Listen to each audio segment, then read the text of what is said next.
ఎలా ఉన్నారు అందరూ? నేనైతే చాలా బాగున్నానండి. ఈ మధ్య కాలంలో నేను వ్లాగ్స్ తీయడం చాలా తగ్గిపోయింది. సో, ఈరోజు కొన్ని మంచి ఇంపార్టెంట్ అండ్ అలాగే కొన్ని రిలేటెడ్ అయ్యే అండ్ యూజ్‌ఫుల్ అయ్యే టాపిక్స్ అయితే ఉన్నాయి నా దగ్గర. అంటే ఉన్నాయని చేయట్లేదు. నేను చేయాలనుకుంటున్నాను. అవి మీతో షేర్ చేయాలని చెప్పి ఈ వీడియో అయితే షూట్ చేయడం జరిగింది. చలికాలం స్టార్ట్ అయిన దగ్గర నుంచి ఇంత ఎర్లీ మార్నింగ్ లెగడం ఇది సెకండ్ టైము. సో, ఈరోజు ఏంటంటే మాకు ట్యాంక్ క్లీనింగ్ ఉంటది. So, early morning almost 10 or 11 లోపు అన్ని పనులు చేసుకోవాలన్నమాట. నెక్స్ట్ డే వరకు వాటర్ ఉండదు. నైట్ అంతా యష్ బాగా దొగ్గుతున్నాడు. సో, వాడికి కొంచెం కషాయం పెడదామని చెప్పి ఎర్లీ మార్నింగ్ ఎలాగో లేచాను కదా, కొంచెం రోడ్ మీదకి వెళ్ళి కొద్దిగా వేపాకులు, తులసాకులు అన్నీ తీసుకొచ్చాను. వాటితో పాటు ఇక్కడ ఉన్న కరక్కాయ అండ్ అలాగే ఎండుపుకాయ అంటారు, మరి మీకు తెలుసో తెలీదు, ఇవన్నీ పట్టుకుని నూరుతున్నాను. మీలో ఎంతమంది ఇలా పిల్లలకి పడతారో తెలియదు కానీ నేను మంత్లీ వన్స్ అయినా సరే పట్టడానికి ట్రై చేస్తూ ఉంటాను. ఈ తులసి వేపాకులు పిల్లల హెల్త్కి ఎంతో మంచిదండి. దగ్గు కఫాన్ని తగ్గించడమే కాకుండా వీటిలో విటమిన్ సి అండ్ ఏ కూడా ఉంటాయి. పిల్లలకి ఏదైనా సరే బాగాలేనప్పుడు వెంటనే హాస్పిటల్కి తీసుకెళ్ళి చూపించడమే కాకుండా ఇలాంటివి అప్పుడప్పుడు నార్మల్గా హోమ్ రెమెడీస్ లాగా ట్రై చేస్తూ ఇవ్వండి, చాలా మంచిది. నార్మల్గా యష్ అయితే ఓన్లీ తులసాకులు అయితే చక్కగా నీట్గా కడిగేసి ఇచ్చేసినా తినేస్తుంటాడు నార్మల్ ఉత్తి నోట్లే. అండ్ అలాగే మన ఇంట్లో వామాకులు అంటారు కదా, మీకు సైడ్ పిక్ పెడతాను చూడండి. ఆ వామాకులు కూడా బాగా కడిగేసి వాటిపైన లైట్గా తేనేసి ఇచ్చినా తినేస్తుంటారు మా పిల్లలు. సో, నార్మల్గా ఇలాంటి వాటిని రెగ్యులర్గా ఇస్తూ ఉంటాము. ఇలా నూరేసి ఎప్పుడు ఇస్తానంటే కొంచెం కాఫ్ బాగా ఎక్కువగా ఉంది అన్న ఫీలింగ్లో ఉన్నప్పుడు బాగా నూరేసి ఇస్తూ ఉంటాను. ఫస్ట్ అయితే నేను ఇక్కడ కరక్కాయ అండ్ అలాగే ఎండుపుకాయని అయితే కాసేపు నానబెట్టాను. అలా నానబెట్టడం వల్ల ఏంటంటే ఈజీగా వస్తుంది. నార్మల్ పెద్ద పిల్లలు అయితే అంటే ఓకే పర్లేదు తినగలరు అనుకున్న వాళ్ళకి కరక్కాయ చిన్న చిన్న ముక్కల కింద కట్ చేసి ఇవ్వండి. నైట్ టైం బొగ్గ పక్కన పెట్టుకొని అలా కొద్దిగా చప్పరించుకుంటూ మింగుతూ ఉంటే దాని యొక్క సలైవ మన నోట్లో గొంతులోకి వెళ్ళి కఫాన్ని కరిగిస్తూ ఉంటుంది అన్నమాట. సో, ఇది ఒక మంచి టిప్స్ మాట, చాలా మంచిగా యూజ్ అవుతాయి. మీరు రెగ్యులర్గా యూజ్ చేసేవే ఇవన్నీ. యష్ ఇంకా చాలా చిన్నపిల్లాడు కాబట్టి వేపాకులు, ఈ అండలు, కరక్కాయ ఇవన్నీ డైరెక్ట్గా తినలేడు కాబట్టి వాడి కోసం ఇలా నూరుతున్నాను. ఎప్పుడు నూరినా యష్కి దినేష్కి ఇద్దరికి కలిపి నూరేస్తూ ఉంటాను.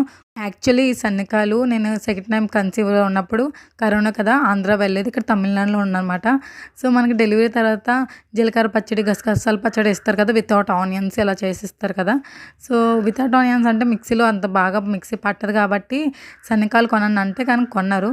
కానీ ఆ టైంలో ఎక్కువగా తినలేదు. పత్యం ఫుడ్ ఏం కాదు, నార్మల్ ఫుడ్ పెట్టేశారు మా ఆయన. ఎక్కువ పెట్టొద్దు, నార్మల్ ఫుడ్ పెట్టండి, మిల్క్ బాగా మంచిగా ప్రొడ్యూస్ అవ్వాలని చెప్పి పత్యం ఫుడ్ అస్సలు ఎవరిని పెట్టనివ్వలేదు. సో, కొన్నారే కానీ ఇది ఇలా నూరుకోవడానికి యూజ్ అవుతుంది. దాని తర్వాత ఇంకే పచ్చళ్ళు ఏవి నూరలేదు ఇవి, కానీ అట్లీస్ట్ ఒక దానికి యూజ్ అవుతుంది కదా అనిపించింది. సో, ఇలా వేపాకులు అన్నీ నూరిన తర్వాత చూస్తున్నారు కదా, ఇలా మొత్తం తీసుకొని స్ట్రెయిన్ చేసుకోవాలి. ఎందుకంటే ఎంత నూరినా సరే మనకి ఇందులో కొంత రఫ్ పదార్థం ఉంటుంది, పిల్లలు మింగలేరు కాబట్టి ఇలా నేను స్ట్రెయిన్ చేసుకుంటున్నాను. అందులో ఉన్న జ్యూస్ మాత్రమే వెళ్ళేటట్టుగా. కరక్కాయ, పసుపు కమ్ము ఉంటే పసుపు కమ్ము కూడా నూరుకోవచ్చు, కానీ ఆ రోజు నా దగ్గర అవైలబుల్లో లేదు, పసుపు కమ్ము వేసుకోలేదు. నార్మల్ పసుపు పౌడర్ వేసుకోవచ్చు అన్నమాట. ఇలా అంతా మొత్తం స్ట్రెయిన్ చేసిన తర్వాత లైట్గా హాట్ వాటర్ ఉంటే వేసి పిల్లలకి ఇచ్చేయండి. అట్లీస్ట్ మంత్లీ వన్స్ లేదా 2 టైమ్స్ అయినా ఇచ్చుకోవచ్చు, పిల్లల ఏజ్ బట్టి. ఎంత ఇవ్వాలి అని తర్వాత అంటే మనం వాటర్ మిక్స్ చేస్తాం కాబట్టి మనం ఎంత అనే ఉండదు, ఎవరిష్టం వాళ్ళది. కొంచెం ఎక్కువ వాటర్లో వేసుకొని తాగేయాలంటే తాగొచ్చు. పిల్లలు చాలా చిన్నది కదా, ఎక్కువ తాగలేరు కాబట్టి జస్ట్ కొంచెం ఒక 10 ml 20 ml ఇలా ఇచ్చుకోండి చాలు. ఇది నా ఇద్దరు పిల్లలకి కలిపి చేసిన కషాయం అన్నమాట ఇది. కూడా ఒకసారి ఇలా ట్రై చేయండి, ఖచ్చితంగా దగ్గైతే చాలా ఫాస్ట్గా తగ్గుతుంది. ఇంకా ఆ రోజు ట్యాంక్ క్లీనింగ్ అని చెప్పాను కదా, దినేష్కి అయితే అలవాటే, తాగేస్తాడు అనమాట ఎంత చేదున్నా సరే. యష్తో అయితే కొంచెం ఇబ్బంది. ఇంకా అన్నీ వాడికి కొంచెం బాగా పట్టేసిన తర్వాత కొంచెం కక్కున్నాడు. సో, ఇల్లంతా ఫుల్ మాపింగ్ అది స్టార్ట్ చేశానమాట. ఇలా అన్ని పనులు చేస్తున్నాం కదా అని మా ఆయన నాకు కొద్దిగా హెల్ప్ చేస్తున్నాను అనమాట. నేను పక్క ఇడ్లీలు అది చేసాను, చట్నీకి అన్ని తాలింపు అది అన్నీ చేసి అలా రెడీ పెడితే నాకు మిక్సీ పడుతుంది అనమాట.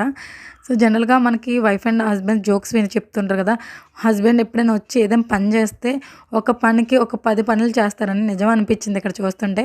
ఒక్క మిక్సీ పట్టడానికి, ఒక చట్నీ మిక్సీ పట్టిన, ఒక చిన్న గిన్నె, ఒక పెద్ద గిన్నె, ఒక బౌలు, అదంతా చెత్త మళ్ళీ వేరే తోని గిన్నెల పైన అంతా వేశారు. నాకు అన్నీ డబుల్ పనులు అయ్యామాట. మనకు అన్ని పనులు ఒకే రోజు వచ్చి పడతాయి. అదే రోజు నేను కొత్తిమీర పచ్చడి కూడా చేయడానికి అన్నీ రెడీ చేసుకున్నాను. దానికి ముందు రోజు మా ఆయన బజార్‌కెళ్ళొచ్చారు. సో, ఫుల్ కొత్తిమీర తీసుకొస్తే దాన్ని పచ్చడి చేస్తున్నాననమాట. నిలవ పచ్చడి. ఆల్రెడీ మన ఛానల్‌లో పోస్ట్ చేశాను. చూడండి. చూడని వాళ్ళు ఎవరైనా ఉంటే కింద లింక్ పెడతాను. అండ్ అలాగే లాస్ట్ ఎండ్ వరకు చూసినట్టయితే మీకు ఎండ్ కార్డ్స్‌లో కూడా నేను ఈ వీడియోనైతే అక్కడ పెడతాను. తప్పకుండా వెళ్ళి చూడండి. అండ్ ఇక్కడ ఒక మంచి టిప్ ఇస్తున్నాను చూడండి. మనకు వెల్లుల్లిపాయలు కొన్నప్పుడు అలా వదిలేయకుండాన ఇలా ఒకటి ఒకటి ప్రతి పలుకు తీసి ఓపెన్ చేసి పెట్టుకుంటే మనకి చాలా ఎక్కువ కాలం నిలవ ఉంటాయన్నమాట. అండ్ ఇంకోటంటే ఇన్స్టెంట్‌గా తీసుకున్నప్పుడు మనకి ఈజీగా అంటే మళ్ళీ చెదగొట్టుకొని తీసుకునే పని లేకుండా ఎన్ని పలుకులు కావాలో అన్ని పలుకులు అలా తీసుకొని పక్కన పెట్టుకోవచ్చు. ఈజీగా అంటే టైం సేవ్ కూడా అవుతది. అండ్ అలాగే అవి ఎక్కువ కాలం కూడా నిలవ ఉంటాయన్నమాట. నేను పొట్టు తీయట్లేదు. జస్ట్ దాన్ని ఓపెన్ చేసి వదిలేస్తున్నాను అంతే. అండ్ మంచి టిప్ మీలో ఎంతమందికి తెలుసు కామెంట్ చేయండి. ఇంకా అన్నీ అంటే మార్నింగ్ టిఫిన్‌లు వంటలు అయిపోయిన తర్వాత నేను అన్బాక్సింగ్ వీడియోస్ కొన్ని చేశానన్నమాట. సో, మీషో నుంచి తీసుకొచ్చిన కొన్ని ర్యాండమ్‌గా తీసుకున్నామన్నమాట.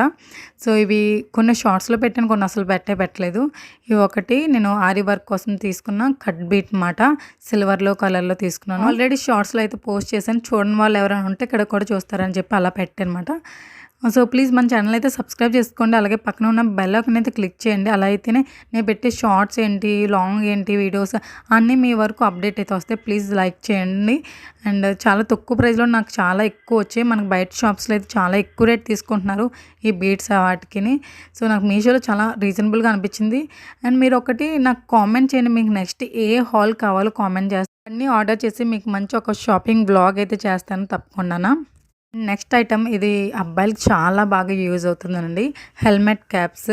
మా హస్బెండ్ నన్ను అడక్క ఒకసారి అడిగారు. నాకు ఒక మంచి కాటన్‌ది క్యాప్ కుట్టని. సో, కుట్టినాక ప్రాబ్లమ్ కాదు. కుట్టిన తర్వాత సెట్ అవ్వచ్చు, అవ్వకపోవచ్చు అని డౌట్‌తోని నేను మీషోలో చూసానమాట. సో, ఇవి చూసి చాలా అనిపించింది. చాలా కంఫర్టబుల్‌గా ఉంది. అండ్ నెక్స్ట్ అంటే స్వెట్ అది లాక్కుంటుంది. మనకి హెయిర్ ఫాల్ అది అవ్వకుండా కంట్రోల్ చేస్తుంది. మగవాళ్ళు ఎక్కువగా బయట తిరిగే వాళ్ళు లేదా హీట్లో ఎక్కువగా వర్క్ చేసే వాళ్ళకి ఏంటంటే ఎక్కువగా హెయిర్ ఫాల్ అవుతూ ఉంటుంది కదా. మా ఆయనకి ఈ మధ్యకాలంలో ఎక్కువగా హెయిర్ ఫాల్ అవుతుంది. ఏంట్రా బాబు అని చూస్తే ఎక్కువ హీట్లో వర్క్ చేయడం అండ్ అలాగే హెల్మెట్ ఎక్కువగా యూస్ చేయడం, బయటకు వెళ్ళడం రావడం ఇవన్నీ ఉండడం వల్ల ఆయనకి చాలా హెయిర్ ఫాల్ ఎక్కువ అవుతుంది. సో, ఇవి నేను టోటల్ 2 తీసుకున్నాను. కాంబోలో తీసుకున్నాను. ఒక గ్రే కలర్ అండ్ అలాగే ఇది ఒక బ్లాక్ కలర్ 2 కలిపి తీసుకున్నాను అనమాట. చాలా తక్కువ ప్రైస్‌లోనే అంటే 2 కలిపి ఒక 100 ఆర్ 80, 90లో అలా అయినట్టుంది. సో, రీజనబుల్ ప్రైస్ అనిపించింది. చాలా బాగుంది. అండ్ ఫినిషింగ్ వైజ్ కూడా చాలా బాగుంది. ఈచ్ అండ్ ఎవ్రీథింగ్ ఓవర్లాక్ చేసి ఉన్నాయి లోపల కుట్లు అయ్యని. అండ్ తర్వాత చలికాలం మొదలైంది నుంచి ఫాస్ట్‌గా లెగట్లేదు కదా. సో, నాకు వర్కౌట్ చేయడానికి అసలు ఏం టైం దొరకట్లేదు. నార్మల్‌గా అయితే సైకిల్ కొనిపించాను. సైకిల్ దసరా కొన్నాను. తర్వాత ఒక 1 మంత్ ఆర్ 2 మంత్స్ కంటిన్యూస్‌గా మార్నింగ్ అండ్ ఈవినింగ్ సైక్లింగ్ చేసేదాన్ని. ఎప్పుడైతే ఈ చలికాలం స్టార్ట్ అయిందో నాకు అస్సలు కుదరట్లేదు బయటికి. ఆ చలికి అసలు అలా దుప్పటి లోపలే ఉంటున్నాను. లెగడమే చాలా లేట్‌గా లేస్తున్నాను మార్నింగ్. ఇంకా సైక్లింగ్ అంటే అస్సలు అవ్వట్లేదు. ఈవినింగ్ కుదరట్లేదు. బేగ చీకటి అవుతుంది. సో, ఓకే అట్లీస్ట్ ఇంటి దగ్గర ఉండైనా స్కిప్పింగ్ చేద్దామని చెప్పి తీసుకున్నాను. ఇందులో నేను చేసిన మేజర్ మిస్టేక్ ఏంటంటే అడ్జస్టబుల్ తీసుకోవాల్సింది. బట్ అడ్జస్టబుల్ తీసుకోలేదు. నార్మల్ తీసుకున్నాను. ఇది ఒక మిస్టేక్. అదర్వైజ్ క్వాలిటీ వైజ్ చాలా బాగుంది. మన హ్యాండ్స్ దగ్గర పట్టుకోవడానికి ఒక మంచి సాఫ్ట్‌గా ఒకటి ఇచ్చారు. మసుంచలుగా చిన్నోడేమో వచ్చి దాన్ని పీకి పాకం పెట్టాడనమాట. సో, ఇవన్నీ చూసుకొని మీరు కొనుక్కోండి. చిన్నపిల్లలు ఇంట్లో ఉంటే ఈ ప్రోడక్ట్ తప్పకుండా ప్రతి ఇంట్లో ఉండాల్సిందే. మా యష్ ఏంటంటే నార్మల్ డేస్‌లో అయితే టాయిలెట్స్ అయితే అస్సలు పోయాడు. కానీ క్లైమేట్ చల్లగా ఉంటే గనక ఖచ్చితంగా తడిపేస్తాడు మంచం అంతన. సో, మన బెడ్ అనేది చాలా ప్రొటెక్టివ్‌గా ఉండాలి కదా. సో, ఇదైతే తీసుకున్నానండి. సో, ఈ బెడ్ ప్రొటెక్టర్ ఏంటంటే మనకి బెడ్ ఫుల్‌గా వచ్చేస్తది. అండ్ సైడ్‌లో అంటే ఎలాస్టిక్ వచ్చింది. మా మంచం కొంచెం చిన్నది కాబట్టి ఇంకా చాలా మిగిలిపోయింది. ఇంకా పెద్ద పెద్ద మంచాలు అంటే 5/6 గానీ, 6/6 గానీ ఇలా ఉన్నా సరే కరెక్ట్‌గా సరిపోతాయి. ఈ ఎండ్ ఆఫ్ ది వీడియో నేను చెప్పేది ఒకటే అండి. ప్లీజ్ లైక్ చేసి మన ఛానల్‌ని సబ్స్క్రైబ్ చేసుకోండి. అలాగే పక్కన ఉన్న బెల్ ఐకాన్ అయితే క్లిక్ చేయండి. Thanks for watching.